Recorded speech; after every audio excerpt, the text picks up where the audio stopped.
Hello বন্ধুরা, নমস্কার। কেমন আছো সবাই? আশা করি সবাই খুব ভালো আছো। আমিও খুব ভালো আছি। দেখো বন্ধুরা, বিনা ব্লগে চ্যানেলে সবাইকে স্বাগত জানিয়ে আজ একটা আবার নতুন রেসিপি তোমাদের সাথে শেয়ার করলাম। রুই মাছের সর্ষে দই বিয়েবাড়ির স্টাইলে আমি রান্না করেছি। দেখো বন্ধুরা, খুব সুন্দর একটি রেসিপি তোমাদের সাথে শেয়ার করলাম। লাইক কমেন্ট শেয়ার করবেন ভালো লাগলে।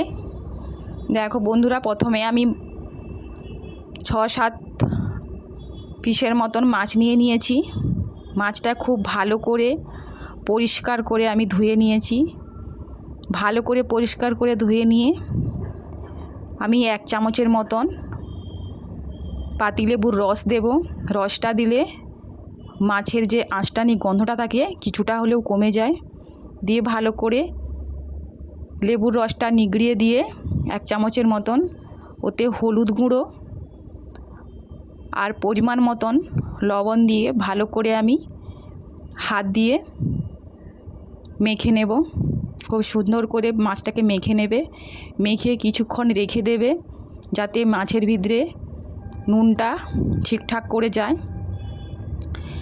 ওটা আমি ঢাকা দিয়ে রেখে দিয়েছি মাছটাকে ম্যারিনেট করে।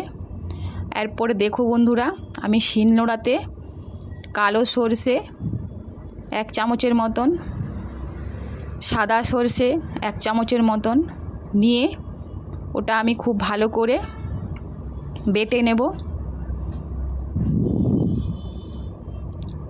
ভালো করে আমার ওটা বাটা হয়ে এলে আমি একটা প্লেটে করে তুলে নেব। ভালো করে মিহি করে বাটবে, বেটে তুলে নেবে প্লেটে করে।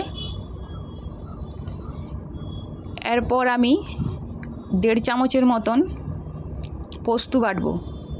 1.5 চামচের মতন পোস্ত দিয়ে আমি ভালো করে পোস্তটাও মিহি করে বেটে নেব।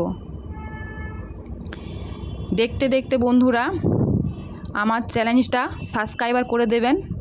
পাশে থাকা বেল আইকন প্রেস করতে ভুলবেন না, যাতে নতুন নতুন রেসিপি আমি শেয়ার করলে তোমাদের কাছে সেটা আগে পৌঁছতে পারে। দেখো বন্ধুরা, খুব ভালো করে আমি পোস্তটা মিহি করে বেটে নিয়েছি। বেটে নেওয়ার পর আমি এটাও প্লেটে তুলে নেব। আর দেখো বন্ধুরা, মা ঠাকুমারা বলেন যে শিলনোড়ার মশলার ধোয়া যে জলটা ওটা নাকি রান্নাতে দিলে রান্নার টেস্ট নাকি আরও দ্বিগুণ স্বাদে বেড়ে যায়। আমি এই জন্য মশলা জলটা আমি বাটিতে করে ভালো ধুয়ে তুলে নিয়েছি বাটিতে করে। এরপর দেখো, আমি কড়াইয়ে গরম করে খানিকটা বেশি পরিমাণে তেল দিয়ে মাছগুলো আমি ভেজে নেব। একটা মাছ আমি খুব সুন্দর করে ভেজে নিয়েছি। তোমরা পুরো রেসিপিটা দেখো, তোমাদের নিশ্চয়ই খুব ভালো লাগবে, বা তোমরা এভাবে একটু বাড়িতে ট্রাই করে খেও। খেতে খুব সুস্বাদুও লাগে। আমি মাছগুলো ভাজা হয়ে গেলে মাছগুলো আমি তুলে নেব আলাদা বাটিতে। আর বাকি যে মাছগুলো আছে আমি এইভাবে সব মাছগুলো ভেজে নেব। মাছগুলো ভাজা হতে হতে এদিকে আমি 3 চামচের মতন টক দই নিয়েছি। দইয়ের মধ্যে আমি 1.5 চামচের মতন কাশ্মীরি লঙ্কার গুঁড়ো, 1 চামচের মতন হলুদ গুঁড়ো দিয়ে ভালো করে এটা আমি পেস্ট করে রেখে দেব। রেখে দেওয়ার পর ওই একই মাছ ভাজা কড়াইতে আমি আর একটু বেশি পরিমাণে তেল দিয়ে ওর মধ্যে আমি ছোটো এলাচ, লবঙ্গ, দারুচিনি 2-3টা দিয়ে ফোড়ন দেব। দিয়ে ওটা ভাজা হয়ে এলে আমি ওর সাথে পেঁয়াজ বাটা, আদা বাটা দিয়ে ভালো করে ওটা খুব সুন্দর করে কষিয়ে নেব। কষিয়ে এলে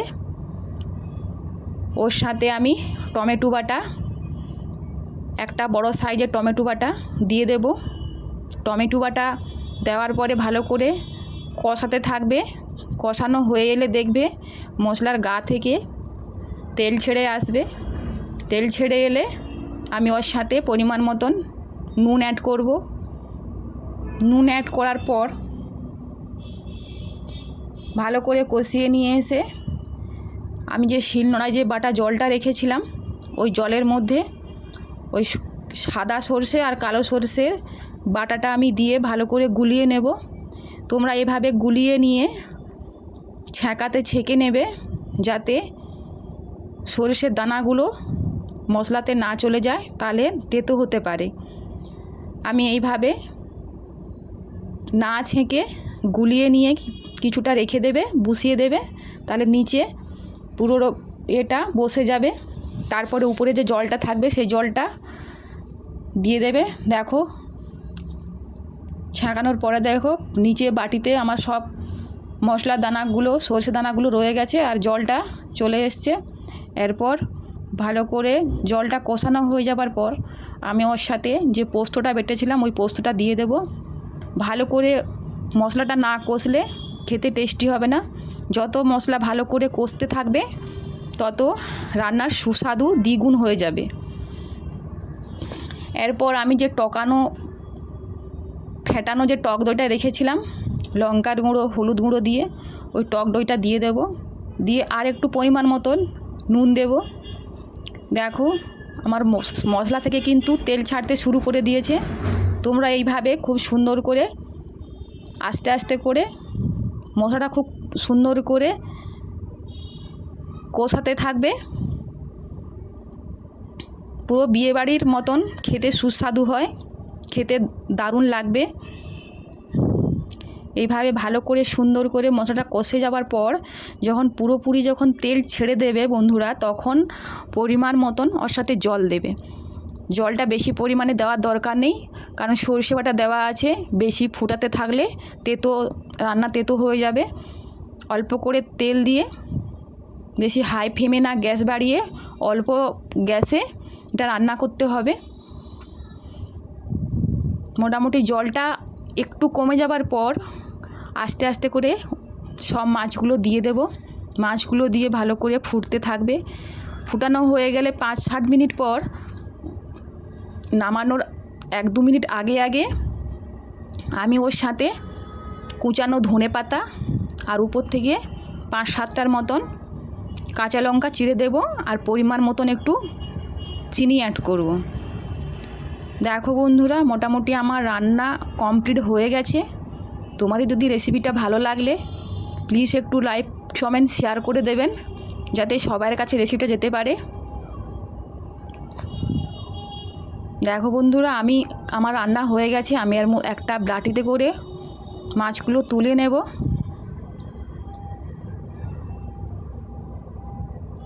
কত সুন্দর দেখতে লাগছে, গরম ভাতের সাথে খাবে আর কিছু রান্নার দরকার নেই, এটা দিয়ে খাওয়া হয়ে যাবে।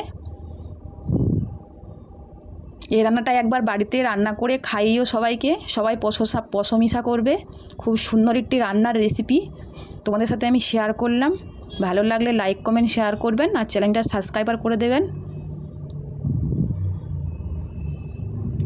সবাই এইভাবে আমার পাশে থেকো যাতে আমি আরও এগিয়ে যেতে পারি, তোমাদের সাথে নতুন নতুন রান্নার রেসিপি শেয়ার করতে পারবি।